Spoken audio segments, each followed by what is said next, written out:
ever wondered what would happen if the powerful sorcerers of stepped into the world of it's a question that sparks intense debate among anime fans. The truth is, the power scaling between these two series is vastly different. Many characters from sort of possess abilities that would completely overwhelm the demon slayers and demons alike. It would take a look at the process of Matic, and yet they brought companies by the imagination of characters for a good version for Wiles. Then that's not, and it's not just about raw strength. It's about how effectively those powers can counter the specific threats and rules of that universe. About before we begin, if you're enjoying this breakdown, please hit that like button and subscribe for more animated power scaling content. And do not see, we're always exploring the most exciting matchups and debates in the anime world. At number 10, we have Toji Fushiguro. His heavenly restriction grants him peak human physical stats, far surpassing most demons and demon slayers. Because while many rely on supernatural breeding techniques, Toji's raw power and strategic mind would be devastating. So he wouldn't just overpower opponents. He'd exploit their weaknesses, even fighting near dawn, to diminish a demon's strength. Next at number 9 is Yuta Katsu. With Rika by his side, Yuta is a force to be reckoned with. Demons have stamina limits, but Yuta doesn't.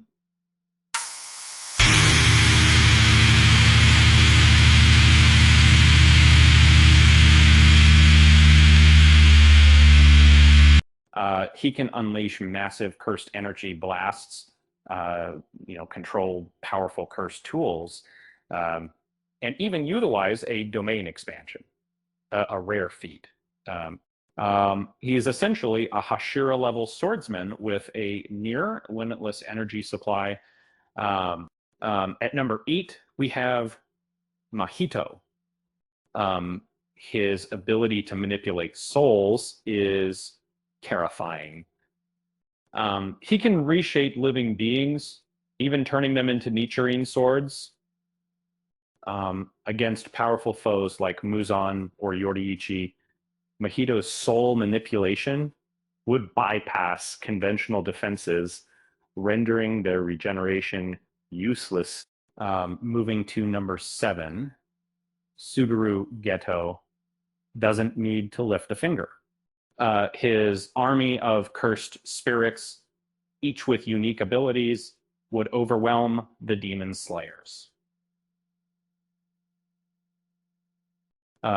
Plus, his maximum Uzumaki technique is a force of nature capable of destroying everything in its path. Number 6 is Hiromi, Hiromi, Hiromi, Hiromi, Hiromi, Hiromi, Hiromi, Hiromi, Hiromi.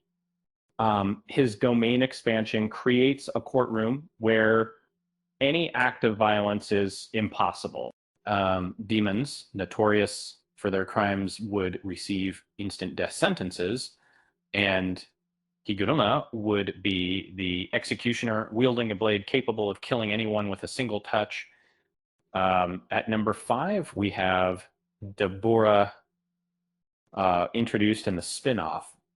Deborah wields light as a weapon and can move at sublight speed.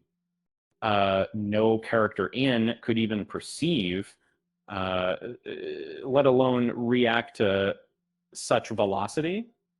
Number 4 is Mahorada. This adaptable curse can overcome any phenomenon. Swords teleportation, regeneration, nothing phases. Mahoraga, it simply evolves to counter any attack, making it an unstoppable force. At number 3, Raimon Sukuna doesn't even need a sword. His cleave and dismantle techniques are invisible and adjust to an opponent's toughness, bypassing defenses. His domain expansion guarantees a hit, making evasion impossible. Number 2 is Yuji Itadori. In the events of Yuji becomes an absolute powerhouse, he can destroy skyscrapers with a single touch and evaporate thousands of curses with a simple attack. Against Yoriichi or Muzan, he wouldn't even need to exert himself. And finally, at number 1, we have Gojo Satoru. Considered the strongest character in, Gojo possesses infinity, an ability that renders him untouchable. No attack can reach him. His domain expansion traps opponents in a realm where resistance is futile. He's simply on a different level of power. There are many other characters who could easily dominate the burst, like Kinji Hikari and Aoi Todo, but these 10 represent the most overwhelming matchups. The power gap is simply too large. So why does soul damage guarantee a win against demons? Demons regenerate physical flesh, but they lack the ability to heal their souls. Could Muzan survive inside a domain expansion? Unlikely. Sukuna's domain would leave nothing to regenerate, and Gojo's would render him comatose. Even Mahida's domain would negate the need for healing. Would Nichiren swords work on characters? Not really.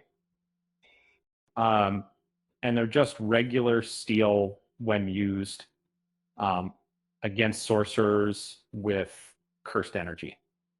And you can stream and on Crunchyroll, not. With that said, thanks for watching, and until next time,